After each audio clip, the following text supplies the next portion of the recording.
امام الانبیاء سید الانبیاء صلی اللہ علیہ وسلم کو اللہ نے جو غیب عطا فرمایا، قرآن پاک میں جگہ جگہ اس کی دلیل موجود ہے۔ قرآن پاک کے اندر اللہ رب العالمین سورہ آل عمران میں ارشاد فرماتا ہے، بسم اللہ الرحمن الرحیم، ما کان اللہ لیطلعکم علی الغیب ولکن اللہ یجتبی من رسولہ من یشاء۔ اللہ کی یہ شان نہیں، ما کان اللہ لیطلعکم علی الغیب، اللہ کی یہ شان نہیں اے لوگو تم کو غیب کا علم دے، ولیکن اللہ یجتبی من رسولہ، ہاں اللہ چن لیتا ہے اپنے رسولوں میں سے من یشاء، جسے وہ چاہتا ہے، جسے وہ چاہتا ہے سن لیتا ہے۔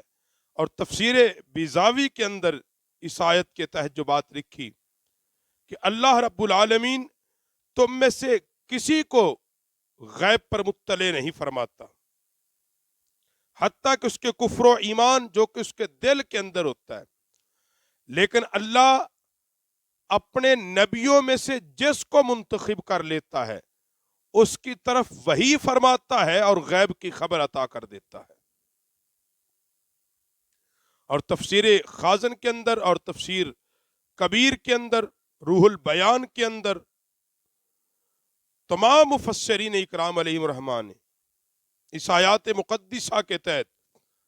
جو میں نے تلاوت کی، ما کان اللہ لیطلعکم علی الغیب ولیکن اللہ یجتبی من رسولہ من یشاء، کہ اللہ رسولوں میں سے جسے چاہے غیب عطا فرما دیتا ہے۔ اور قرآن پاک کا دوسرا مقام، وَعَلَّمَكَ مَا لَمْ تَكُنْ تَعْلَمْ وَكَانَ فَضْلُ اللَّهِ عَلَيْكَ عَظِيمًا، اور تم کو سکھا دیا جو کچھ تم نہ جانتے تھے، اور اللہ کا تم پر بڑا فضل ہوا۔ اور جلالین کے اندر جو یہ بات لکھی ہے امام جلال الدین پاک نے اس آیات مقدسہ کے تحت کہ اللہ نے آپ کو وہ سکھایا جو آپ نہیں جانتے، فرمایا اس سے مراد احکام اور علم غیب ہے، غیب کا علم اور احکام الہیہ ہے۔ اور مفسرین اکرام نے فرمایا کہ اللہ کا جو فضل ہوا کہ آپ کو وہ سکھا دیا جو آپ نہیں جانتے تھے، یعنی آپ کو ان خاص رازوں کی حقیقت پر مطلع کر دیا جو آپ سے پہلے کسی کو عطا نہیں کی گئی تھی۔ اور اسی پر حدیث پاک بھی ہے، بخاری شریف پہلی جلد کے اندر یہ حدیث ہے، پہلی جلد کے اندر۔ باقی ساری چیزیں بخاری سے لے لیتے ہیں، مگر بدقسمتی کیا ہے، نہیں لینی تو وہ احادیث کو نہیں لینا، اس احادیث کو بیان نہیں کرنا جو عظمت مصطفیٰ، رفعت مصطفیٰ، مقام مصطفیٰ، عظمت مصطفیٰ، علم مصطفیٰ اور حضور علیہ السلام کے غیب، علم غیب کو ثابت کرے، ان احادیث کو نہ بیان کرنا ہے نہ لینا ہے، بلکہ یہ کہہ دینا نہیں جی یہ تو ضعیف ہیں جی۔ بخاری شریف کے اندر حدیث ہے، طارق بن شہاب سے مروی ہے کہ میں نے حضرت سیدنا فاروق اعظم رضی اللہ تعالیٰ عنہ کو فرماتے ہوئے سنا، اور سیدنا فاروق اعظم فرماتے کہ میں نے رسول پاک صلی اللہ علیہ وآلہ وسلم کو فرماتے ہوئے سنا کہ یقول قام، حضور علیہ السلام ہمارے درمیان کھڑے ہوئے اور آپ علیہ السلام نے ہمیں ابتدائے خلق سے انتہائے خلق کی ساری باتیں بیان فرما دی۔ آقا علیہ السلام نے جنتیوں کے جنت اور دوزخیوں کے دوزخ میں داخل ہونے تک کی خبر دی، اور فرماتے حضرت عمر پاک جس نے اسے یاد رکھا سو یاد رکھا، اور جو بھول گیا وہ سو بھول گیا۔ اور ایک اور روایت کے اندر یہ بات آتی کہ نبی کریم علیہ السلام نے ابتدائے خلق سے لے کر آخری جنتی کے جنت میں داخل ہونے تک کی خبر ارشاد فرمائی، سارے حالات کو بیان کر دیا، اور فرماتے کہ ہم میں سے بہترین اور مضبوط حافظے والا وہ تھا جس نے اس دن نبی علیہ السلام کی سب سے زیادہ باتوں کو یاد رکھا۔ اور پھر اس کے اندر حدیث کی شرح میں جو علماء نے لکھا ہے کہ نبی کریم صلی اللہ علیہ وسلم نے جنتیوں کے جنت، دوزخیوں کے دوزخ میں داخلے تک کا علم عطا کر دیا، اور بلکہ نبی علیہ السلام نے ان لوگوں کے خاندانوں،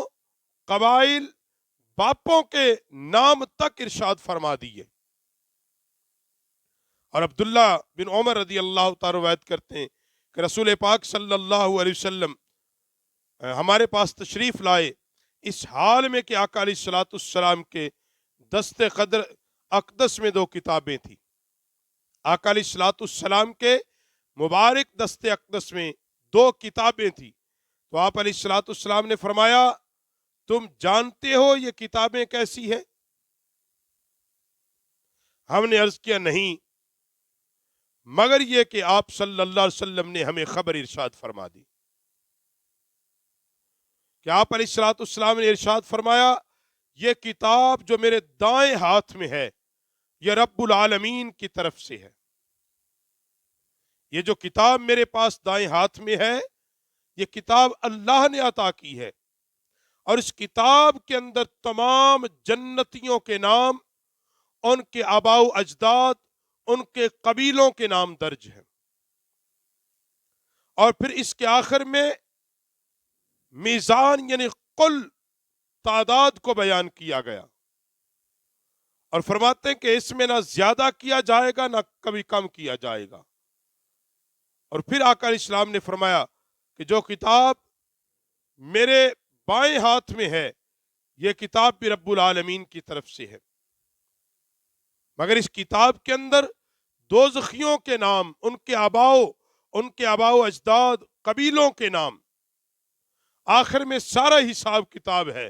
اور اس میں بھی کوئی کمی بیشی نہیں کی جائے گی۔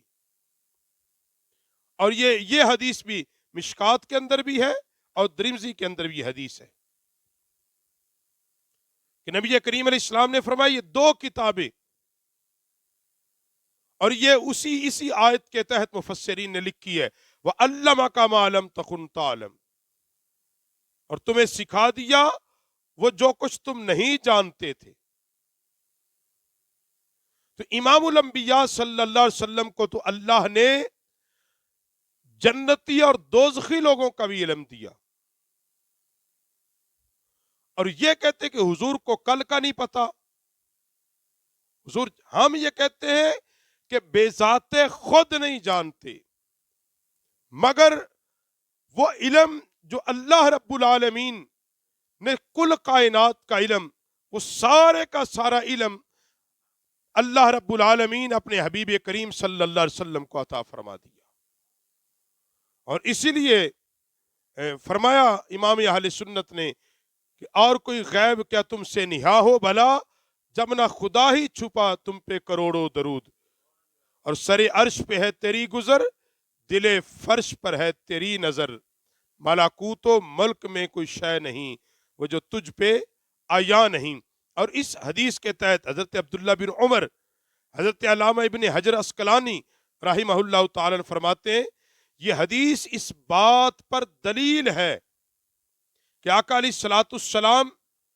ایک ہی مجلس میں تمام مخلوقات کے احوال بیان کر رہے ہیں۔ ایک مجلس میں نبی کریم صلی اللہ علیہ وسلم نے مخلوقات کے احوال، اس کی پیدائش، اس کی فنا، کب اٹھائی جائے گی، جنتی کا جنت میں جانا، دنیا کا قائم ہونا، میدان حشر کا بپا ہونا، فرمایا کہ نبی علیہ السلام نے جو ایک مجلس میں یہ ساری باتیں بیان کر دی، فرمایا یہ نبی علیہ السلام کا سب سے بڑا معجزہ ہے، سب سے بڑا معجزہ ہے۔ تو اس لیے حضرات گرامی قدر، قرآن پاک کی دلیل اور حدیث صحیحہ سے جو بات ہے وہ یہ ہے کہ وہی کل کے موضوع سے جڑی ہوئی بات ہے کہ اللہ اپنے رسولوں میں سے جسے چاہے غیب پر مطلع اطلاع عطا کر دیتا ہے۔ اب وہ کیسے دیتا ہے؟ اس نے وحی کے ذریعے دے دی، ڈائریکٹ علم عطا فرما دیا، کتاب اللہ کے ذریعے عطا کر دیا، فرشتے کے ذریعے خبر دے دی۔ سارے کا سارا علم مصطفیٰ کریم صلی اللہ علیہ وسلم کے مبارک سینہ اطہر میں اللہ نے انڈیل دیا ہے۔